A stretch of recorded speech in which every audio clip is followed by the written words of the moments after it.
Hi, welcome to Nikki's Modern Mediterranean. I'm Nikki Gleckis, wife, mother, CEO, and entertaining expert. Today, we are gonna make Rizogalo, the Greek delicious rice pudding. It comes from the Greek word Rizi, which means rice, and Gala, which means milk.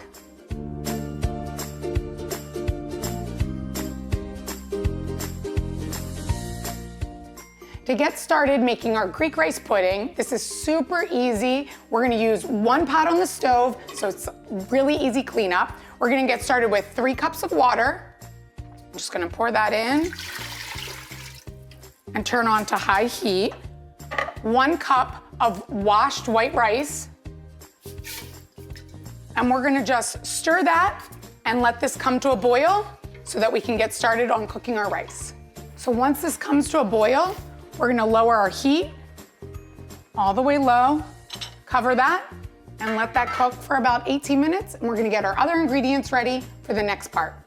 So once our rice has cooked and it has absorbed all the liquid, it should be a nice sticky consistency. And now I know it's ready for the next steps and our next ingredients.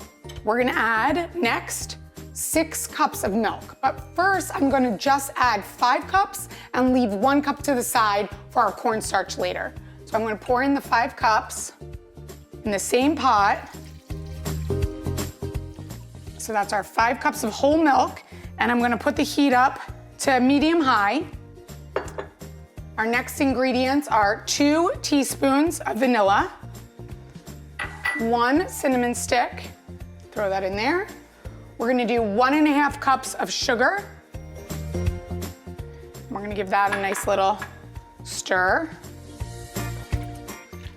And we're gonna whisk this too so that we can break up the rice in there. So I'm just gonna break up the rice, and that looks great. Our next step would be to add lemon zest. So some people add an orange zest. I really personally like the flavors of the lemon and the cinnamon, so I'm just gonna do 1 lemon zest. Put that all in there.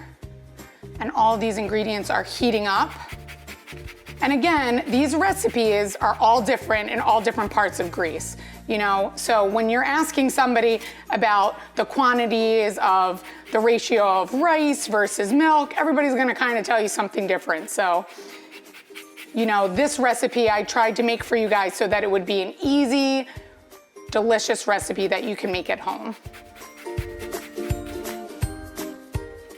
Now we're ready to add our cornstarch. This has been the one really interesting variable when I was trying to get this recipe down for you guys. I asked my aunts, read my grandmother's cookbook, asked my mother-in-law, and everybody said something different about the amount of cornstarch needed for this recipe. They basically say, add enough cornstarch till it's thick. But that doesn't really help you to make this great recipe. So I've tried this a ton of times to get it down to a science that you really only need 3 tablespoons of cornstarch. And you're gonna take the 3 tablespoons and we're gonna add that to our 1 cup of milk that we left on the side. We're gonna add that to make a cornstarch slurry, and we'll make that will make our recipe nice and thick. So we're gonna whisk this together. And again, everybody does this a little different, but I like the way this turns out. So we're gonna whisk that, and then I'm gonna take a larger whisk, and I'm gonna whisk this right into our pot.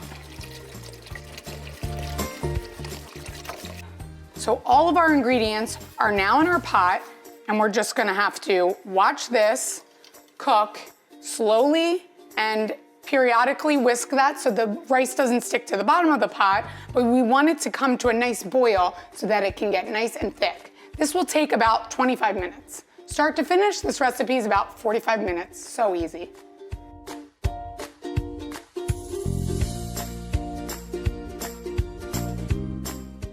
Our mixture has come to a boil, and I want to show you this boiling point that is really what you're trying to look for. So it has some big and small bubbles, And once it's come to this nice boiling point, I want to lower the heat just a little bit because I don't want it to vigorously boil and I don't want the bottom to burn. So I'm going to slowly whisk the bottom so that the rice doesn't stick and I don't burn the rice. And I'm going to keep this boiling, and as I'm moving my whisk, I'm feeling that the mixture is getting hard to whisk, and that means that it's getting a nice thick consistency. And we're going to keep this going until we get it to the perfect rice pudding.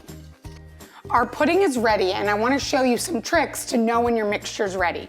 So when I'm whisking this, you're going to see the rice pieces coming to a surface, and also you'll see this thick consistency just like pudding. It smells and looks delicious.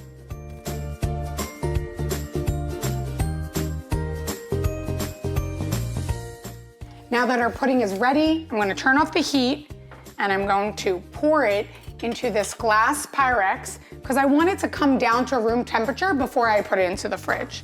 So I'm going to pour this out, and then this way you'll be able to see the nice thick pudding. Oh, that looks great.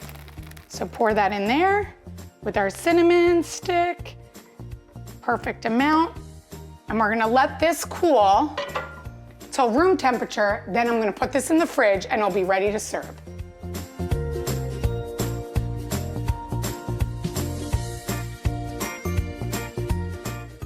Now that our rice pudding is set, I've displayed this in this beautiful trifle bowl. I always recommend using a glass bowl so you can see the beautiful texture.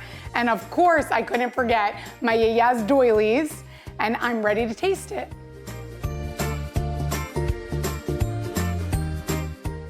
I have garnished this with cinnamon. That is my favorite, but I know a lot of people like some drizzled honey, or you could put a little nutmeg. So I'm gonna try to taste this now.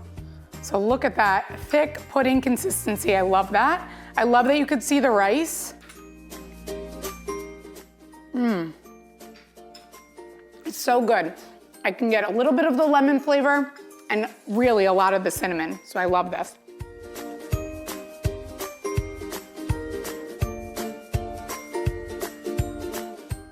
Thank you so much for watching. For the full recipe, visit nikkigluckas.com. And don't forget to like and subscribe to our YouTube channel. See you next time.